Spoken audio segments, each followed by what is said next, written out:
Roman റെയിൻസിന്റെ വായിൽ നിന്ന് നൊരയും പതയും വന്നു. എൻ്റെ അമ്മോ, എന്ത് സാധനമാണത്! ഈ വർഷത്തെ 2026 ബാക്ക്ലാഷ് കഴിഞ്ഞിട്ടുണ്ടായിരുന്നു. അതിൽ ഏതൊക്കെ മാച്ചുകളാണ് നടന്നിട്ടുള്ളത് എന്നുള്ളതും ആ മാച്ചിൽ ആരൊക്കെയാണ് വിജയിച്ചത് എന്നുള്ളതും ആ മാച്ചിൽ എന്തൊക്കെ കാര്യങ്ങളാണ് കഴിഞ്ഞത് എന്നുള്ളതുമാണ് നമ്മൾ ഇന്നത്തെ വീഡിയോയിലൂടെ നോക്കാൻ വേണ്ടി പോകുന്നത്. വീഡിയോ നിങ്ങൾക്ക് ഇഷ്ടപ്പെടുകയാണെന്നുണ്ടെങ്കിൽ ചാനൽ സബ്സ്ക്രൈബ് ചെയ്തും വീഡിയോ ലൈക്ക് ചെയ്തും സപ്പോർട്ട് ചെയ്യണമെന്ന് അഭ്യർത്ഥിക്കുന്നു.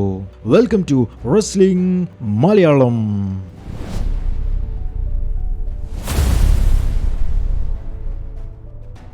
ബാക്ക്ലാഷ് തുടങ്ങിയത് തന്നെ Seth Rollins versus Bron Breakker തമ്മിലുള്ള ഒരു കിൻഡൽ മാച്ചുമായിട്ടായിരുന്നു. സെത്ത് റോളിങ്സിന്റെ ലുക്ക് എടുത്തു പറയേണ്ടതാണ്. ഒരു മാസ്ക് എല്ലാം തന്നെ ധരിച്ചുകൊണ്ടായിരുന്നു വന്നിട്ടുണ്ടായിരുന്നത്. റോളിങ്സിന്റെ ബ്രോൺ ബ്രേക്കറുമായിട്ടുള്ള ആ ദേഷ്യം മുഴുവൻ ആ ഒരു മാച്ചിൽ ഉടനീളം നമുക്ക് കാണാൻ സാധിച്ചിട്ടുണ്ടായിരുന്നു. ഏകദേശം അരമണിക്കൂറോളം നീണ്ടു നിന്നിട്ടുണ്ടായിരുന്ന മാച്ചായിരുന്നു Seth Rollins versus Bron Breakker തമ്മിലുള്ളത്. ബ്രോൺ ബ്രേക്കറിന്റെ കൂടെ പോൾ ഹേമാനും കൂടി വന്നിട്ടുണ്ടായിരുന്നു. ആ മാച്ചിന്റെ ഇടയ്ക്ക് സെത്ത് റോളിങ്സിനെ റിംഗ് സൈഡിലേക്ക് ഇട്ട് ബ്രോൺ ബ്രേക്കർ ഓടിച്ചെന്ന് സ്പിയർ ചെയ്യാൻ വേണ്ടിയിട്ടായിരുന്നു നോക്കിയിട്ടുണ്ടായിരുന്നത്. എന്നാൽ റോളിങ്സിന്റെ കയ്യിൽ നിന്നും ഒരു സൂപ്പർ കിക്ക് ആയിരുന്നു ബ്രോൺ ബ്രേക്കർ കിട്ടിയത്. റഫറി അപ്പോഴേക്കും കൗണ്ട് ചെയ്തു. 9 എത്തിയപ്പോഴേക്കും രണ്ടുപേരും റിംഗിലേക്ക് കയറുകയുണ്ടായി. ബ്രോൺ ബ്രേക്കറിന്റെ സ്ട്രെങ്ത്തിന് മുമ്പിൽ സെത്ത് റോളിങ്സ് പിടിച്ചു നിൽക്കാൻ പാടുപെടുന്നതെല്ലാം തന്നെ ഈ ഒരു മാച്ചിൽ നമ്മൾ കണ്ടു. അതുപോലെ ബ്രോൺ ബ്രേക്കറിന് ഒരു സ്റ്റോംപ് കൊടുക്കാൻ വേണ്ടി പോകുമ്പോൾ പുറത്തു നിന്നിട്ടുണ്ടായിരുന്ന പോൾ ഹേമനെ നോക്കി ഒരു ഫ്ലൈയിങ് കീസും കൊടുത്തിട്ടുണ്ടായിരുന്നു സെത്ത് റോളിങ്സ്. എന്നാൽ ആ ഒരു സ്റ്റോംപ് പൂർത്തിയാക്കാൻ റോളിങ്സിന് കഴിഞ്ഞില്ല. ബ്രോൺ ബ്രേക്കർ അതുപോലെ തിരിച്ചൊരു സ്പിയർ ചെയ്യാൻ വേണ്ടി നോക്കിയപ്പോൾ അദ്ദേഹത്തിനും അത് കഴിഞ്ഞില്ല. സെത്ത് റോളിങ്സിനെ അനൗൺസ് ടേബിളിന്റെ മുകളിലേക്ക് ഒരു ക്ലോത്ത്സ് ലൈൻ റിംഗിന്റെ മുകളിൽ നിന്നും ബ്രോൺ ബ്രേക്കർ ചാടുകയുണ്ടായി. സെത്ത് റോളിങ്സ് 2 തവണ ബ്രോൺ ബ്രേക്കർ കിട്ടി സൂപ്പർ കിക്ക് കൊടുത്തു. 3ാമത്തെ തവണ കൊടുക്കുന്നതിന് മുൻപേ തന്നെ ബ്രോൺ ബ്രേക്കർ അത് പിടിച്ചു വെച്ച് റോളിങ്സിനെ അറ്റാക്ക് ചെയ്യാൻ വേണ്ടി നോക്കി. എന്നാൽ റോളിങ്സ് അതൊരു പെഡിഗ്രിയാക്കി മാറ്റി അങ്ങനെ സ്റ്റോംപ് ചെയ്തു. പോൾ ഹേമാൻ ആപ്രോണിന്റെ മുകളിൽ കയറി നിന്നുകൊണ്ട് സെത്ത് റോളിങ്സിനോട് ദേഷ്യപ്പെട്ട് സംസാരിക്കുമ്പോൾ റോളിങ്സ് ഒരു ചെയർ എടുത്തുകൊണ്ട് വരികയുണ്ടായി. ചെയർ എടുത്ത് ഉടനെ തന്നെ അതാ വരുന്നു ഓസ്റ്റിൻ തിയറിയും ലോഗൻ പോളും, ദ വിഷൻ ടീം. രണ്ടുപേർക്കിട്ടും ചെയർ ഷോട്ടുകൾ കൊടുത്തു. ഓസ്റ്റിൻ തിയറിക്കിട്ട് ഒരു സ്റ്റോംപും കൊടുത്തു. ലോഗൻ പോളിനെ ഫോളോ ചെയ്ത് എൻട്രൻസിന്റെ ആ ഒരു ഭാഗത്തേക്ക് വരെ റോളിങ്സ് ഓടിപ്പോയിട്ടുണ്ടായിരുന്നു. എന്നിട്ട് റിംഗിലേക്ക് എത്തിയപ്പോഴേക്കും ബ്രോൺ ബ്രേക്കറിന്റെ കയ്യിൽ നിന്നും ഒരു സ്പിയർ കിട്ടുകയുണ്ടായി. പക്ഷേ റോളിങ്സ് തോറ്റില്ല. ബ്രോൺ ബ്രേക്കർ അദ്ദേഹം ചെയ്യാറുള്ളത് പോലെ റിംഗിന്റെ അങ്ങോട്ടും ഇങ്ങോട്ടും ഓടിക്കൊണ്ട് ഒരു കിൻഡൽ സ്പിയർ ചെയ്യാൻ വേണ്ടി ഓടി വന്നിട്ടുണ്ടായിരുന്നു. എന്നാൽ ആ ഒരു സ്പിയർ പെഡിഗ്രിയാക്കി മാറ്റിക്കൊണ്ട് റോളിങ്സ് ടേൺ ബക്കിളിന്റെ മുകളിൽ നിന്നും ഒരു വൻ സ്റ്റോംപ് ചെയ്യാൻ വേണ്ടിയിട്ട് റോളിങ്സ് ടേൺ ബക്കിളിന്റെ മുകളിലേക്ക് കയറി. അതാ കിടക്കുന്നു സ്പിയർ, പറന്നുള്ള സ്പിയർ ബ്രോൺ ബ്രേക്കറിന്റെ കയ്യിൽ നിന്നും. വീണ്ടും റിംഗ് റോപ്പിന്റെ അങ്ങോട്ടും ഇങ്ങോട്ടും ഓടിക്കൊണ്ടുള്ള ആ ഒരു സ്പിയർ. Yes, Bron Breakker വിജയിച്ചിരിക്കുന്നു.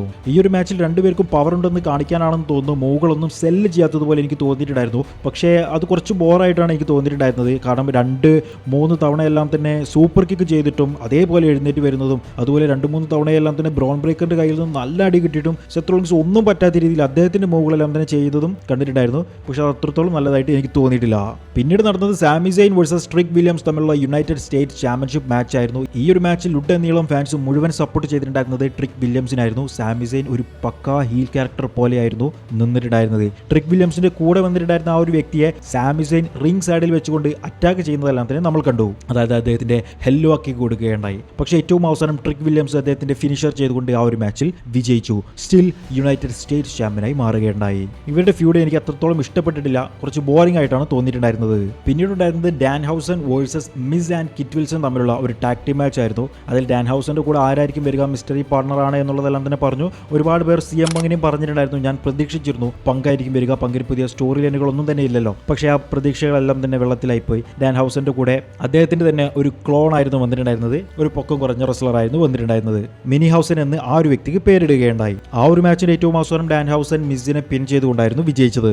പിന്നീട് ബാക്ക്ലാഷിൽ വരുമെന്ന് പറഞ്ഞിട്ടുണ്ടായിരുന്ന നമ്മുടെ legend future hall of famer John Cena വരികയുണ്ടായി. സീന വന്നുകൊണ്ട് എന്തായിരിക്കും അനൗൺസ് ചെയ്യുക? സീന WWE തിരിച്ചു വരുന്നതാണോ? സീനയുടെ ഹോൾ ഓഫ് ഫെയിം ആണോ? WWE പുതിയ എറ തുടങ്ങുന്നതിനെ കുറിച്ചാണോ? അങ്ങനെ ഒരുപാട് കൺഫ്യൂഷൻസ് എല്ലാം തന്നെ ഉണ്ടായിരുന്നു. എന്നാൽ ആരും വിചാരിക്കാത്ത, ഒരു റൂമർ പോലും കേൾക്കാത്ത ഒരു വൻ കാര്യമായിരുന്നു അവിടെ നടന്നിട്ടുണ്ടായിരുന്നത്. ജോൺ സീന ക്ലാസിക് എന്ന് പറഞ്ഞിട്ടുള്ള ഒരു പുതിയ ആനുവൽ ടൂർണമെന്റ് ജോൺ സീന അവിടെ അനൗൺസ് ചെയ്തു. അതിന്റെ പ്രത്യേകത എന്താണെന്ന് വെച്ച് കഴിഞ്ഞാൽ സാധാരണ എന്ത് ടൂർണമെന്റ് നടക്കുമ്പോഴും ഒന്നുകിൽ മെയിൻ റോസ്റ്ററിലുള്ള റെസ്ലേഴ്സിന് മാത്രമായിട്ട് അല്ലെങ്കിൽ NXT-ലുള്ള റെസ്ലേഴ്സിന് മാത്രമായിട്ടായിരുന്നു നടക്കാറുണ്ടായിരുന്നത്. എന്നാൽ ഇത്തവണയുള്ള ദി ജോൺ സീന ക്ലാസിക് എന്ന് പറഞ്ഞിട്ടുള്ള ഈ ഒരു ടൂർണമെന്റ് നടക്കുന്നത് WWE മെയിൻ റോസ്റ്ററിലെ റെസ്ലേഴ്സും NXT-ലെ സൂപ്പർ സ്റ്റാർസും എല്ലാവരും ഒരുമിച്ച് നിന്നുകൊണ്ടാണ്.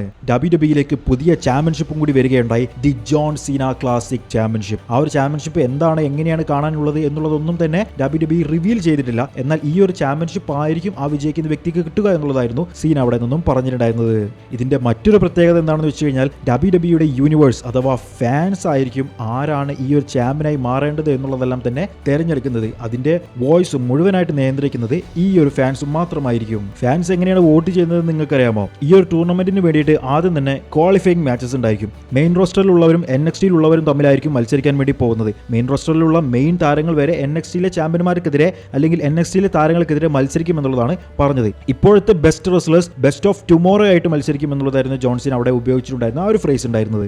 ഇപ്പോൾ 2 റെസ്ലേഴ്സ് തമ്മിൽ മത്സരിക്കുന്നു. ആ മത്സരിച്ച റെസ്ലേഴ്സിൽ ഒരാൾ വിജയിക്കുന്നു, ഒരാൾ തോൽക്കുന്നു. എന്നാൽ മേ ബി ആ തോറ്റ വ്യക്തി വേണമെങ്കിൽ ടൂർണമെന്റിൽ അടുത്ത റൗണ്ടിലേക്ക് പോകാം, അല്ലെങ്കിൽ അടുത്ത ചാമ്പ്യൻഷിപ്പ് വിജയിക്കാം. അതാണ് ഈ ടൂർണമെന്റിന്റെ ഒരു ഡിഫറൻസ് എന്ന് പറയുന്നത്. WWE യൂണിവേഴ്സ് ആണ് അല്ലെങ്കിൽ ഫാൻസ് ആണ് ആര് വിജയിക്കണം ആര് തോൽക്കണം എന്നുള്ളത് തീരുമാനിക്കുന്നത്. ഫാൻസ് വോട്ട് ചെയ്യുന്നത് ആരാണോ അവരായിരിക്കും അടുത്ത റൗണ്ടിലേക്ക് പോവുക. ഇപ്പോൾ ഒരു ഫൈനൽ മാച്ച് നടക്കുകയാണ്. മെയിൻ റോസ്റ്ററിലെ ഒരു വലിയ താരം, ഇപ്പോൾ ഉദാഹരണത്തിന് CM പങ്കാണ് മത്സരിക്കുന്നതെന്ന് വിചാരിക്കുക. പങ്കിനെതിരെ മത്സരിക്കുന്നത് NXT-യിലെ ഈഥാൻ പേജ് ആണെന്നും വിചാരിക്കുക. ഇവർ തമ്മിലുള്ള മത്സരം നടന്നു. ഏറ്റവും അവസാനം CM പങ്ക് ആ ഒരു മാച്ചിൽ വിജയിച്ചു. പക്ഷേ ഫാൻസ് മുഴുവൻ വോട്ട് ചെയ്തത് ഇഥാൻ പേജിന് വേണ്ടിയിട്ടാണ് എന്നുണ്ടെങ്കിൽ ആ ഒരു ചാമ്പ്യൻഷിപ്പ് കിട്ടാൻ വേണ്ടി പോകുന്നത് ഈഥാൻ പേജിന് തന്നെയായിരിക്കും. WWE-യുടെ പുതിയ തന്ത്രം. പണ്ട് റോയൽ റംബിളും ലാഡർ മാച്ചും ആംബുലൻസ് മാച്ചും കാസ്കറ്റ് മാച്ചും എല്ലാം തന്നെ WWE കൊണ്ടുവന്നതുപോലെ പുതിയൊരു ടൈപ്പ് ഓഫ് ടൂർണമെന്റ് ആണ് WWE കൊണ്ടുവരുന്നത്. ഇത് വിജയിക്കുമോ ഇല്ലയോ എന്നുള്ളത് നമുക്ക് ഒരു വർഷത്തെ, അതായത് ഈ വർഷം നടക്കാൻ വേണ്ടി പോകുന്ന ജോൺ സിന ടൂർണമെന്റിലൂടെ അറിയാൻ സാധിക്കുന്നതാണ്. ഇത് എപ്പോഴായിരിക്കും നടക്കുക, എന്നാണ് സ്റ്റാർട്ട് ചെയ്യുക എന്നുള്ളതൊന്നും തന്നെ WWE അനൗൺസ് ചെയ്തിട്ടില്ല. പിന്നീടായിരുന്നു ബാക്ക്ലാഷ് 2026-ലെ മെയിൻ ഇവന്റ് നടന്നിട്ടുണ്ടായിരുന്നത്. Roman Reigns versus Jacob Fatu തമ്മിലുള്ള world heavyweight championship match. ഇവരുടെ മാച്ചിൽ റോമൻ റെയിൻസ് എന്തൊക്കെ ചെയ്യാൻ വേണ്ടി നോക്കിയിട്ടും ജേക്കബ് ഫാറ്റു ഒന്നുപോലും തോറ്റു കൊടുക്കുന്നില്ലായിരുന്നു. ഫാറ്റുവിന് ഒരടിയും കിട്ടിയതായിട്ടും അതിൽ കാണിക്കുന്നില്ലായിരുന്നു. ഫാറ്റു അത്രത്തോളം പവർഫുൾ ആയിട്ടുള്ള റെസ്ലർ ആയിട്ടാണ് ഇതിൽ കാണിച്ചത്. റോമൻ റെയിൻസ് നല്ല രീതിയിൽ അത് സെല്ലും ചെയ്തിട്ടുണ്ടായിരുന്നു. അതായത് ഫാറ്റുവിന്റെ ഓരോ അടിയും തനിക്കിട്ട് നന്നായിട്ട് കിട്ടുന്നുണ്ട് എന്നുള്ളത് റോമൻ റെയിൻസിന്റെ എക്സ്പ്രഷൻ കാണുമ്പോൾ തന്നെ നമുക്ക് മനസ്സിലാകുന്നുണ്ട്. റോമൻ സ്പിയറും സൂപ്പർമാൻ പഞ്ചും എല്ലാം ചെയ്തിട്ടും ജേക്കബ് ഫാറ്റുവിനെ തോൽപ്പിക്കാൻ കഴിയുന്നില്ലായിരുന്നു. ആ മാച്ചിന്റെ ഇടയ്ക്ക് റോമനെ എടുത്തുകൊണ്ട് അനൗൺസർ ടേബിളിന്റെ മുകളിലേക്ക് ഒരു പവർ ബോംബും ചെയ്തു. എന്നിട്ട് റിംഗിലേക്ക് ഇട്ടുകൊണ്ട് അവിടെ നിന്നും തന്നെ ഫിനിഷർ ചെയ്യാൻ വേണ്ടിയിട്ട് ഫാറ്റു കാത്തിരുന്നു. എന്നാൽ കിട്ടിയിട്ടുണ്ടായിരുന്നത് spear from Roman Reigns. Jacob Fatu തോറ്റില്ല. ഫാൻസ് മുഴുവൻ OTC ചാൻഡുകൾ അവിടെ കൊണ്ടുവരികയുണ്ടായി. റോമൻ റെയിൻസിന് പവർ കയറി. അദ്ദേഹത്തിന്റെ പവർഫുൾ മൂവുകൾ ചെയ്യാൻ വേണ്ടി കാത്തിരിക്കുന്നു. സ്പിയർ ചെയ്യാൻ വേണ്ടി ഓടി വന്നെങ്കിലും സമവൻ ഡ്രോപ്പ് ആയിരുന്നു ജേക്കബ് ഫാറ്റുവിന്റെ കയ്യിൽ നിന്നും കിട്ടിയത്. അദ്ദേഹത്തിന്റെ ഫിനിഷർ ചെയ്യുകയുണ്ടായി. പിൻ ചെയ്തു നോക്കി. റോമൻ റെയിൻസ് തോറ്റില്ല. അങ്ങനെ റോമനെ എങ്ങനെയും തോൽപ്പിക്കാൻ കഴിയില്ല എന്ന് ഉറപ്പായ ജേക്കബ് ഫാറ്റു പിന്നീട് ചെയ്തിട്ടുണ്ടായിരുന്നത് ടോങ്കൻ ഡെത്ത് ഗ്രിപ്പ് എന്ന് പറഞ്ഞിട്ടുള്ള അദ്ദേഹത്തിന്റെ ആ ഒരു സബ്മിഷൻ മൂവ് ആയിരുന്നു. റോമന്റെ കഴുത്ത് പിടിച്ച് ഞെരിക്കുന്ന ആ ഒരു മൂവ്. റോമൻ റെയിൻസിന്റെ ബോധം പോകുന്നതായിട്ട് നമുക്ക് അതിൽ കാണാമായിരുന്നു. റഫറി കൈ പിടിച്ച് ഉയർത്തിയ സമയത്ത് റോമന്റെ പവർ തിരിച്ചു കിട്ടുകയും റോമൻ ജേക്കബ് ഫാറ്റുവിനെ കോർണറിലേക്ക് എടുത്തിട്ട് അടിക്കുകയും ചെയ്തു. എന്നാൽ അവിടെ അടി കിട്ടിയിട്ടുണ്ടായിരുന്നത് റഫറിക്കായിരുന്നു. സ്വാഭാവികം. ജേക്കബ് ഫാറ്റുവിനെ സൂപ്പർമാൻ പഞ്ച് 2 എണ്ണം കൊടുക്കുകയുണ്ടായി. മൂന്നാമതായിട്ട് സ്പിയർ ചെയ്യാൻ വേണ്ടി വന്നപ്പോഴേക്കും ഫാറ്റുവിന്റെ വക സൂപ്പർ കിക്ക് കിട്ടി. റോമന്റെ വക സൂപ്പർമാൻ പഞ്ച് കിട്ടി. ഒരു കിഡിലൻ സ്പിയറും കിട്ടി. Jacob Fatu തോറ്റില്ല. പിന്നീട് എഴുന്നേറ്റ് വന്നെങ്കിലും വീണ്ടും Jacob Fatu Tongan death grip ചെയ്തു. റോമന്റെ പിടി കിട്ടിയിട്ടുണ്ടായിരുന്നത് ടേൺ ബക്കിളിലുള്ള ആ ഒരു പൗച്ചിന്റെ മുകളിലായിരുന്നു. ആ ഒരു പൗച്ച് എടുക്കുകയുണ്ടായി. ജേക്കബ് ഫാറ്റുവിന്റെ മുഖം ടേൺ ബക്കിളിലെ ആ ഒരു സ്റ്റീലിൽ ഇടിപ്പിക്കുകയുണ്ടായി. റോമന്റെ വക സ്പിയർ കൊടുത്തു. Roman Reigns is the winner and still world heavyweight champion.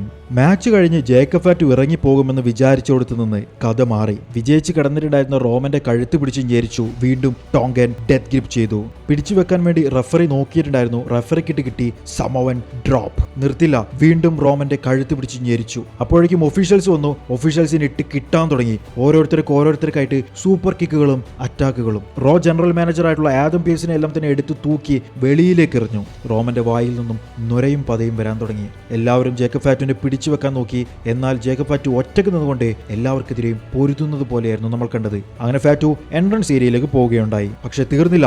വീണ്ടും ഓടി വന്നുകൊണ്ട് റോമന്റെ കഴുത്ത് പിടിച്ച് വീണ്ടും ഞെരിച്ചുകൊണ്ടേയിരുന്നു. ആദം പിയേഴ്സിനും എവിടെയും പിടി കിട്ടാഞ്ഞിട്ട് ജേക്കബ് ഫാറ്റുവിന്റെ മുടി പിടിച്ചായിരുന്നു ഓരോരുത്തരും വലിച്ചിട്ടുണ്ടായിരുന്നത്.